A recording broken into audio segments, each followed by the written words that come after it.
வணக்கம். இந்திய நேரப்படி காலை 6 மணி. தலைப்புச் செய்திகள்.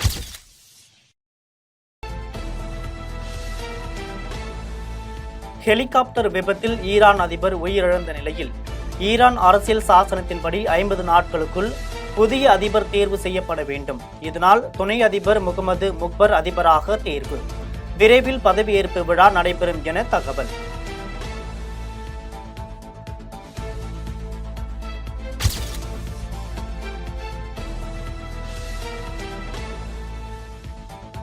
ஈரான் அதிபர் இப்ராஹிம் ரைசியின் மறைவையொட்டி இன்று ஒருநாள் துக்க நாளாக அனுசரிக்கப்படும். மத்திய அரசு அறிவிப்பு. நாடு முழுவதும் இன்று மத்திய அரசின் அலுவலகங்களில் தேசிய கொடி அரை கம்பத்தில் பறக்கவிட முடிவு.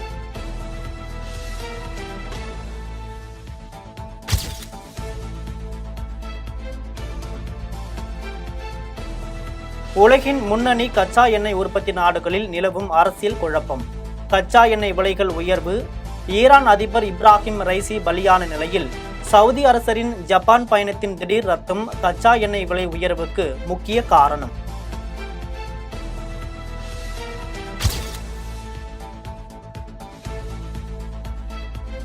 நாடாளுமன்ற தேர்தலின் 5ஆம் கட்ட வாக்குப்பதிவு 57.47% பதிவு.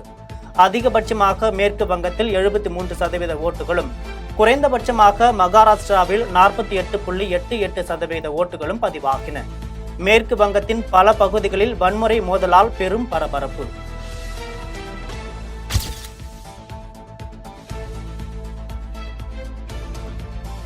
ஒடிஷா மாநிலம் ஊழல்வாதிகளின் கைகளில் சிக்கியிருக்கிறது. ஒடிஷா கட்டாக் பகுதியில் நடைபெற்ற தேர்தல் பிரச்சாரத்தில் பிரதமர் நரேந்திர மோடி குற்றச்சாட்டு.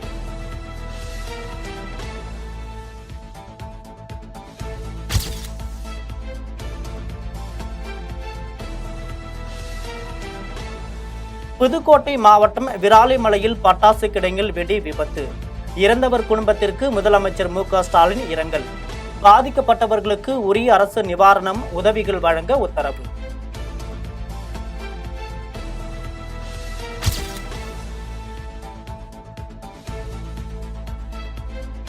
பாஜக ஆட்சியில் விவசாய பட்ஜெட் 5 மடங்கு அதிகரிப்பு. ஹரியானா மாநிலம் கர்னால் மாவட்டத்தில் நடந்த தேர்தல் பேரணியில் மத்திய உள்துறை அமைச்சர் அமித்ஷா பெருமிதம். 10 ஆண்டுகளில் ஹரியானா மாநிலத்தில் பல்வேறு நடவடிக்கைகள் மற்றும் வளர்ச்சியை உருவாக்கும் பாஜக எனவும் பேச்சு.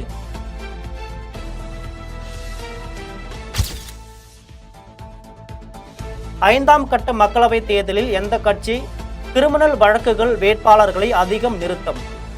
ஏடிஆர் அமைப்பு பகுப்பாய்வு வெளியீடு. பாஜகவில் உள்ள 8 வேட்பாளர்கள் மீது கிரிமினல் வழக்குகள். காங்கிரஸ் கட்சியை சேர்ந்த 8 வேட்பாளர்கள் மீது கிரிமினல் வழக்குகள். தலா 8 வேட்பாளர்களை கொண்டுள்ள பாஜகவும் காங்கிரசும் இந்த பட்டியலில் 2வது இடம் பிடித்து சாதனை.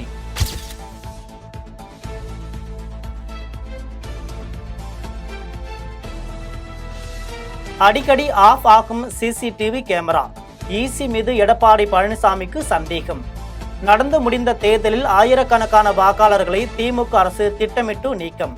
எந்த நடவடிக்கையும் எடுக்காமல் தேர்தல் ஆணையத்தின் செயல்பாடு கேலிக்கூத்தாக இருக்கிறது எனவும் குற்றச்சாட்டு. பல்வேறு சந்தேகங்களை எழுப்பிட்டு இருக்குது. அதோட அங்கங்க இந்த தேர்தல் எண்ணும் மையங்கள்ல அடிக்கடி இந்த கேமரா சிசிடிவி கேமரா இயங்காத போகுது. இதுவரைக்கும் இப்படிப்பட்ட நிலைமை வந்ததில்லை. இதற்கு முன் தேர்தல் நடந்திருக்குது. வாக்கு எண்ணும் மையத்தில் அங்கங்கே பொருத்தப்பட்ட சிசிடிவி கேமரா முழுமையாக இயங்கியது, எந்த தடையும் இல்லாமல். ஆனால் இந்த ஆட்சியிலும் சரி, இந்த தேர்தல் ஆணையமும் என்ன செய்கிறது தெரியல. வெளிநாடுகளிலிருந்து சட்டவிரோதமாக பல கோடிகளை பெற்றுள்ளது ஆம் ஆத்மி. அமலாக்கத்துறை குற்றச்சாட்டு.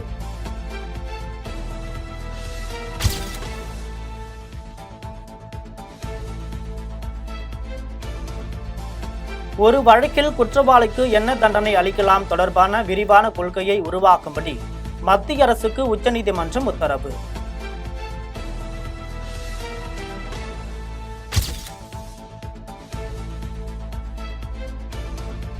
நீதிபதி நந்தினி தேவி மீண்டும் கோவை மகளிர் நீதிமன்ற நீதிபதியாக நியமனம்.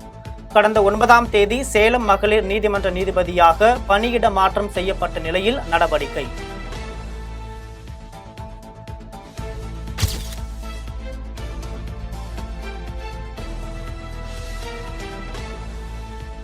திமுகவுக்குள் பிளவா?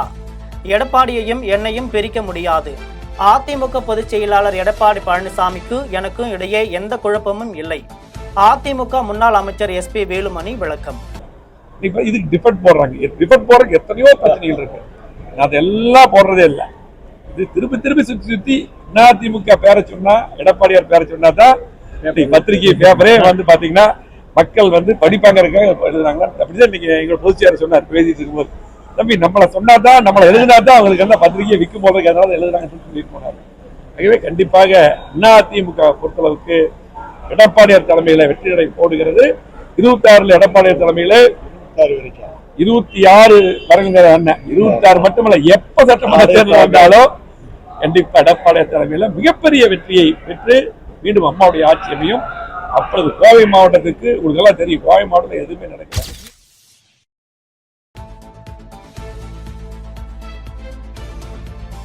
ஆயிரம் தடுப்பணைகள் கட்டுவோம் என்று வெற்று வாக்குறுதி கொடுத்த திமுக கடந்த 3 ஆண்டுகால ஆட்சியில் ஒரு செங்கலை கூட எடுத்து வைக்கவில்லை.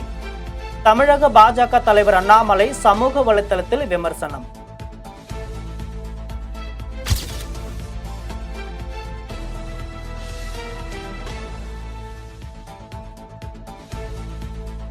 காவிரி தீர்ப்பினை மீறும் விதமாக கேரளாவோ கர்நாடக அரசோ செயல்பட முயற்சி. தமிழ்நாட்டின் காவிரி உரிமையை சட்ட ரீதியாக அரசு நிலைநாட்டும். எடப்பாடி பழனிசாமிக்கு அமைச்சர் துரைமுருகன் பதில்.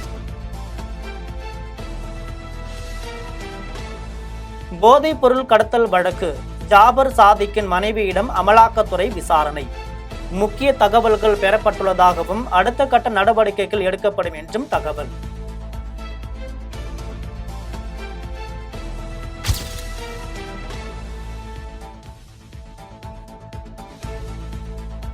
முன்னாள் பாஜக நிர்வாகி விஜயகுமாரின் வீட்டில் மே 18 ரூபாய் 1.5 கோடி திருட்டு.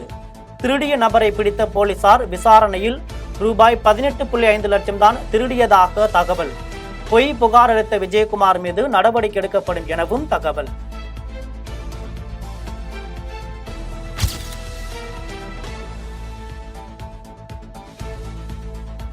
மகளிர் உரிமை தொகையில் புதிய விண்ணப்பதாரர்களை பெறுவதற்கான விண்ணப்பங்களை அச்சடிக்க முடிவு. இந்த மாத இறுதியில் விண்ணப்பங்கள் அச்சடிக்கப்பட்டு பெண்களிடம் வழங்கப்படும் என தகவல்.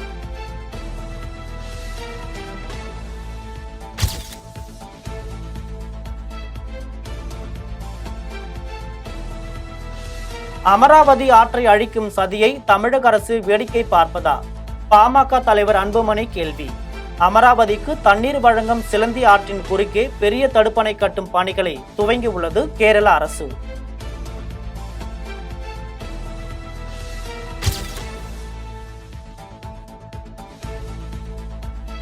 நெல்லையில் பட்டப்பகலில் காதலின் கண் முன்பே காதலனை அரிவாளால் கொடூரமாக வெட்டி கொலை. முகத்தை குறிவைத்து கொலையாளிகள் வெட்டியுள்ள நிலையில் ஜாதி மோதலால் கொலை செய்யப்பட்டாரா என போலீசார் தீவிர விசாரணை. பசுபதி பாண்டியன் ஆதரவாளர் கொலை செய்த கொலை நடுங்க வைக்கும் CCTV காட்சி.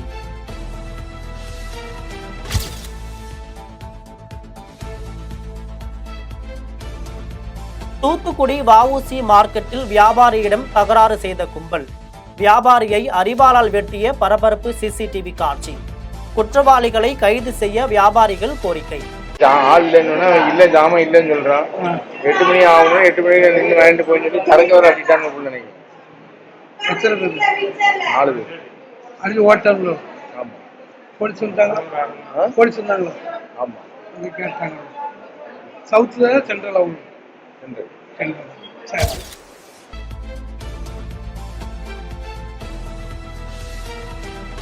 கோவாக்சின் தடுப்பூசி செலுத்திய 30% பேர் பக்க விளைவுகளை சந்திப்பதாக பனாரஸ் பல்கலைக்கழகம் ஆய்வறிக்கை.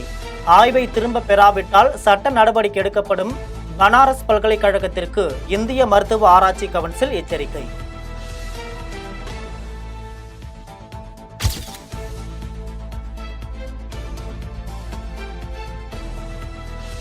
AI தொழில்நுட்பத்தை பயன்படுத்தி புது முயற்சி. 13 ஆண்டுகளுக்கு முன்பு மாயமான சிறுமியை தேடும் போலீசார். 2 வயதில் மாயமான கவிதா புகைப்படத்தை AI தொழில்நுட்பத்தை பயன்படுத்தி தற்போது அவர் 14 வயதில் எப்படி இருப்பார் என்ற தோற்றம் வடிவமைத்து தேடல்.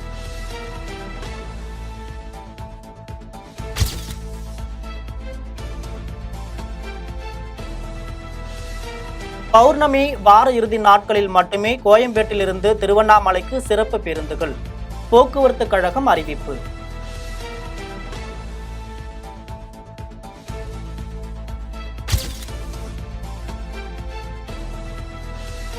மதுரை எய்ம்ஸ் மருத்துவமனை கட்டுமான பணிகளுக்கு மாநில சுற்றுச்சூழல் நிபுணர் மதிப்பீட்டு குழு ஒப்புதல். தமிழக அரசு சுற்றுச்சூழல் அனுமதி.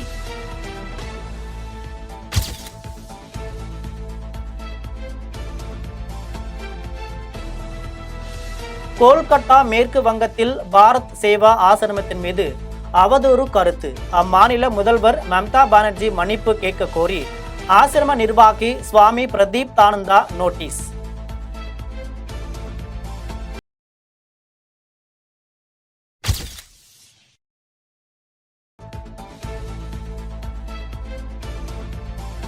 குஜராத் மாநிலம் அகமதாபாத்தில் 4 ISIS பயங்கரவாதிகளை கைது செய்தனர் பயங்கரவாத தடுப்பு பிரிவு படையினர். 4 பேரும் இலங்கையை சேர்ந்தவர்கள் என தகவல்.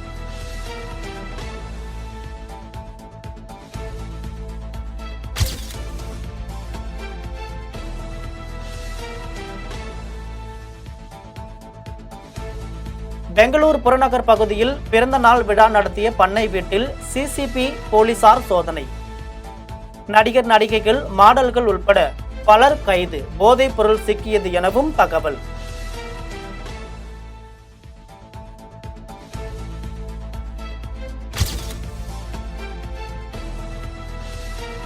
ராஜஸ்தான் மாநிலத்தில் அடித்து உதைத்த மனைவி மகன். ராஜஸ்தான் மாநில முன்னாள் அமைச்சர் விஸ்வேந்திர சிங் புகார்.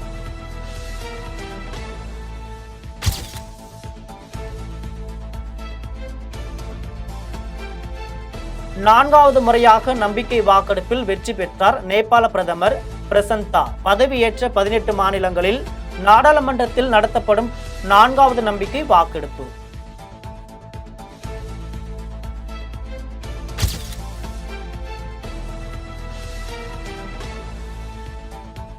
சிறை தண்டனை பெற்ற தென்னாப்பிரிக்க முன்னாள் அதிபர் ஜாக்கோப் ஹூமா தேர்தலில் போட்டியிட தடை. அந்நாட்டில் உச்சநீதிமன்றம் உத்தரவு.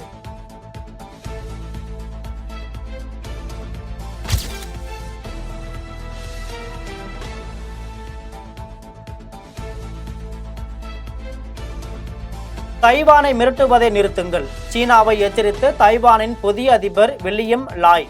சமீப காலமாக சீனாவிடமிருந்து தைவானுக்கு இராணுவ அழுத்தம் அதிகரிப்பு.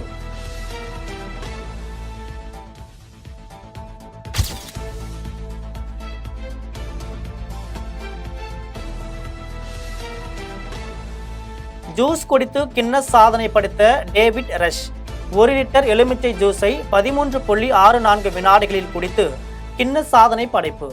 இதுவரை 200க்கும் மேற்பட்ட கின்னஸ் உலக சாதனைகள் முறியடிப்பு.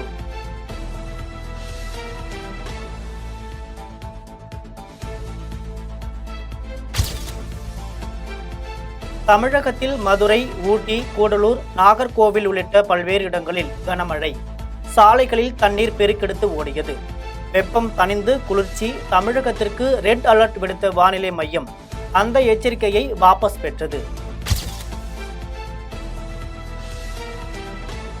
கேரளாவில் பலத்த மழை. திருவனந்தபுரம், கொச்சியில் சாலைகள் துண்டிப்பு. கேரளாவில் பெய்து வரும் பலத்த மழையால் திருவனந்தபுரம், கொச்சி உள்ளிட்ட முக்கிய நகரங்களில் பல சாலைகள் துண்டிப்பு. மலை அடிவாரங்களில் நிலச்சரிவு அபாயம் உள்ளதால் மக்கள் எச்சரிக்கையாக இருக்குமாறு அறிவுறுத்தல்.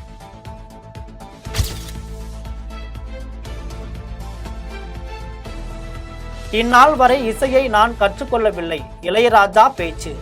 சென்னை IITயில் இளையராஜாவின் பெயரில் மாஸ்டோ இளையராஜா இசை கற்றல் மற்றும் ஆராய்ச்சி மையம் தொடங்கி உள்ளதாக அறிவிப்பு.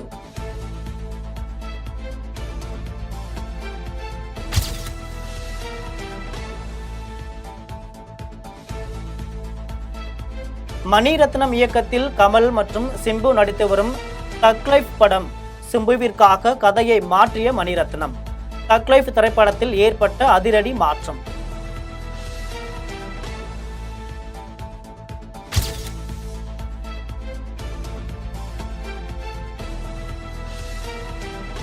அசத்தலான உடையில் அட்டகாசமாக காட்சியளிக்கும் திஷா பதானி. இணையத்தில் வைரலாகும் பாலிவுட் நடிகை. பதானி போட்டோவால் ரசிகர்கள் மகிழ்ச்சி.